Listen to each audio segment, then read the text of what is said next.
Welcome to Neuro-Mind, a joyful, inclusive podcast that celebrates what happens when curiosity meets passion.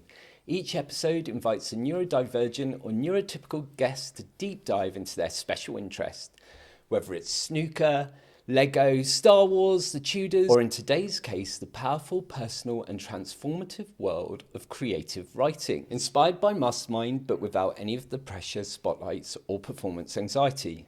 Neuro-Mind is all about pride, passion and the incredible things our minds can do when we're truly interested. I'm your host Mark, and today I'm joined by Keith, who's here to tell us everything we wanted to know about creative writing. How are you doing today, Keith? I'm good, thank you. Before we dive into words, rhymes and storytelling, we like to begin with a little warm-up. Okay. Do you have a habit that you know is a bit annoying, but you do it anyway? Ooh, that's a good question. I would say correcting people's grammar. Well, I hope my grammar's correct today. Let's fingers crossed. Now it's time for the focus round. Keith, please can you do us the honour of pressing the red Neuro-Mind sound effect button? Oh. Under pressure. Here are your questions. Okay. How did creative writing and poetry first become a way of coping with your neurodivergence? So I was late diagnosed, so it's actually my 1 year anniversary for being diagnosed as autistic. Okay. And then I had a diagnosis of ADHD as well, which was just a few months ago. The writing and there was always there before. Yes. And kind of is now kind of making sense of that pre-diagnosis as well. Yes. So what I'm currently doing at the moment is I'm actually writing a book which looks at all of the experiences pre-diagnosis and kind of puts that down and uses two different voices. Yeah. So a voice from the period, like my voice from that period of experiencing those things, and then my voice post-diagnosis explaining that to the younger self. The way that I'm doing it is a way for other people to kind of experience and connect that, and especially for people who are late diagnosed, trying to tell a story that they can connect with, to say like other people have experienced some of these things, because you can feel quite alone after it as well. So I think it's kind of trying to make sense of it and just giving another outlet for people to kind of go, oh yeah, that's like me. Do words feel easier than spoken conversation when you're making sense of your thoughts and emotions? 100%. So for me, verbalizing stuff, so it might appear that I kind of come across quite capable of expressing myself verbally, but it actually takes a lot of energy to do that. Because the way that I think is very logical and analytical. So when I'm having a conversation with somebody, I'm often analysing their facial structures, their tone, but I'm also considering my tone, my facial structure, like everything, as well as all of the other sensory stuff that's going on around me. So it's like a hypervigilance. Yeah, absolutely. and in the moment, trying to express that in words can be very, very difficult. Whereas with writing, you kind of take that step back, like re-examining it from a different place. I know with my dyslexia, I sometimes really find it so difficult to get my thoughts out in words, in written words. But since ChatGPT's come along, I found that it's really good for bouncing ideas. This is a really good point, and I'm so pleased that you brought it up, because there's so much negativity, I think, about an AI out there, and especially in the writing sphere, because it's kind of like, oh, you should never use it. And I think it's AI to me is a tool to be used. Using AI and that sort of way lets me kind of, like you say, bounce ideas off and say, okay, how do I organise this in a way that somebody reading it is gonna get what the intent is and put it in a structure that's familiar to them. Has performing or sharing your work changed how confident you feel about your voice and identity? Ooh. So I went through a very long period of not sharing my work. Okay. So it's only, I would say, within the last year, maybe year and a half, that I've started to share things that I've written. Does that confidence come because of your diagnosis, do you think? That's a really good point, actually. I'd never considered that. It was more sort of, I needed an outlet again. So because I was working and I was spending a lot of time kind of doing lots of things there, the hobbies and the creativity kind of took a back seat.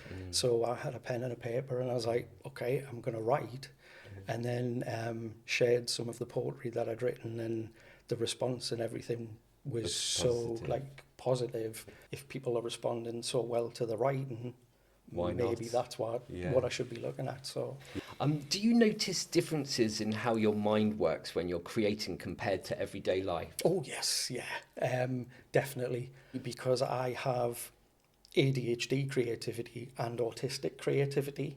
They kind of work in very different ways. So for me, my ADHD creativity is that kind of oddball, wacky, insane creativity that'll be like totally unexpected, like take something that nobody would ever think would combine into something creative and just do it. But then the autism is kind of like a very procedural, okay, so how do we put this in the right form? The only chaotic thing about it is you never know which day you're going to get which creativity. So it's kind of very sporadic as to which is going to work that day. What themes tend to appear again and again in your poetry or writing? I would say resilience. Yeah, building that resilience to a world that feels like it wasn't created for me as a neurodivergent to kind of navigate through, and not having that map of kind of what everybody else already seems to know. Would you like to share an extract from a poem and tell us what is happening in your life when you first wrote or read it? So I actually wrote a poem for you today, specifically. If you don't mind, if I can use my phone to, because I've got it written on here. Please do. I'd love to hear it. Okay, so this is a poem called Calm. Okay. Ish. I like it already. From the outside, I look calm, the human version of a tidy desk. But inside, my brain is already fizzing, already building. People say, you seem fine, while my thoughts sprint laps, argue with the wallpaper and set off tiny fireworks just to keep things interesting. But I hold it all in. The lights that announce themselves like they're very proud of being light. The smells that barrel into me like a golden retriever puppy who's just discovered legs. The sounds that poke my nerves like they're testing a microphone. Tap, tap. Is this thing on? Oh yes, it's very on. I keep the chaos contained. Not a gentle buzzing box, but a pressure cooker, with the lid clamped down tight, hissing and rattling, threatening to launch itself into orbit if I breathe too loudly. So I wear the patchwork version of myself, the one that knows when to fall, when to grin wide enough that the room stops looking for what's underneath. And I'm so tired of being the lid. But when I write, everything escapes. The lid flies off, the colours spill out, the noise rushes onto the page like someone's opened the floodgates, and all my ideas come pouring through bright, tumbling waves. Suddenly the mess has got a rhythm. The chaos has a shape. The thoughts stop elbowing each other and line up like they've finally agreed to behave in public. That's why I write. Because my brain might look quiet, but it has a lot to say. And if I don't let it out on purpose, it'll escape on its own. Probably in the middle of Tesco next to the reduced price bread. So I give the page the explosion, and I let my voice be loud and completely mine, because the chaos inside me deserves somewhere to go. And the page is the only place big enough to hold it, and that's my poem. That is fantastic. And I love the way that you read it as well, like the personality, like even your accent and, just the sort of, it really, I was totally there with you. Oh, thank you.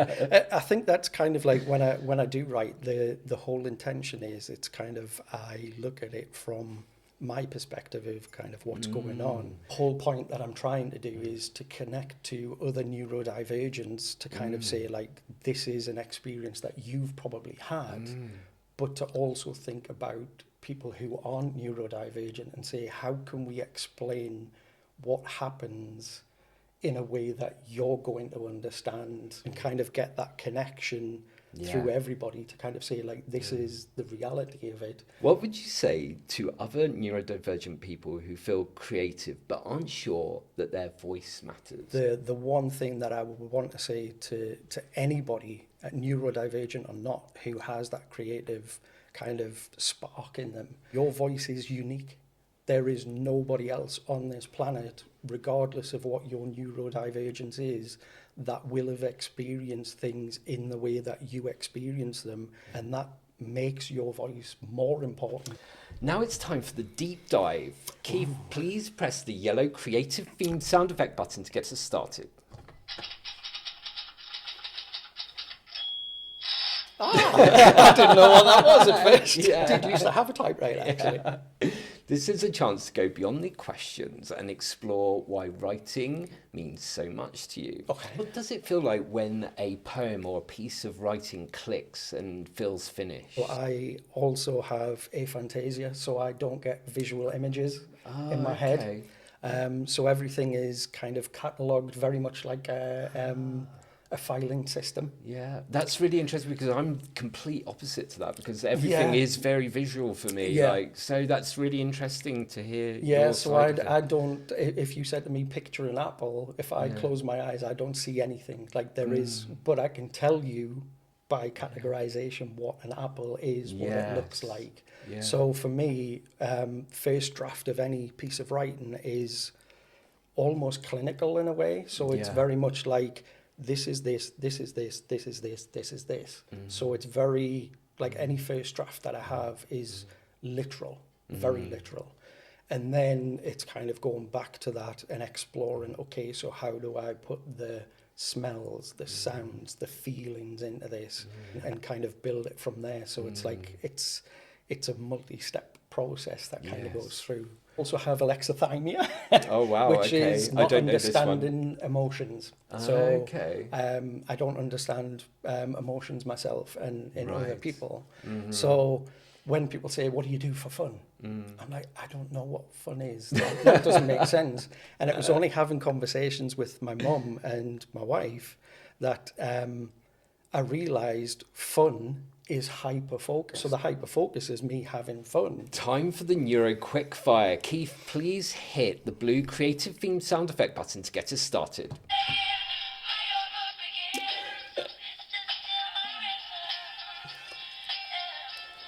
I can't remember her name now. Natasha Bedingfield. That's it. Okay, this is a lightning round of choices. However, if you can't decide, please feel free to say skip. Ready? Okay. Poetry or prose? Poetry. Sharing your work or keeping it private? Sharing work.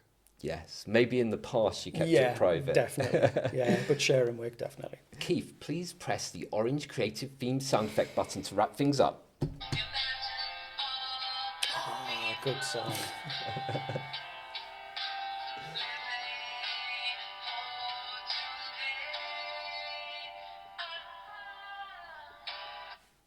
Great song. John Lennon, Imagine. Keith, thank you so much. Today you've officially earned the title of Neuro-Mind Wordsmith Extraordinaire. Woohoo! I like that. I like that. I'm going to use that on LinkedIn.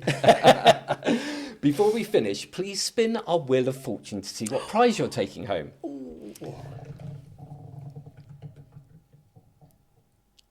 Ooh, lucky loot! Ooh. You have won this gorgeous creative writing notepad. Wow. For your next creative writing. Awesome. And these delicious love hearts. Oh, thank you very much.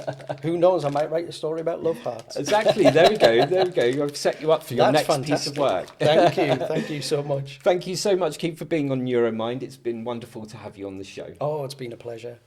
And to everyone listening, remember your special interest isn't weird, it's wonderful, and the world is brighter when we get to hear about it. Got a topic you could talk about for hours? We'd love to have you on the show. Come and be a guest on Neuro-Mind, the podcast that celebrates everything you love, no matter how niche, nerdy, or neuro-wonderful. Tell us what lights up your mind. Comment below or message Neuroversal Studios, and don't forget to subscribe so you never miss an episode. Goodbye!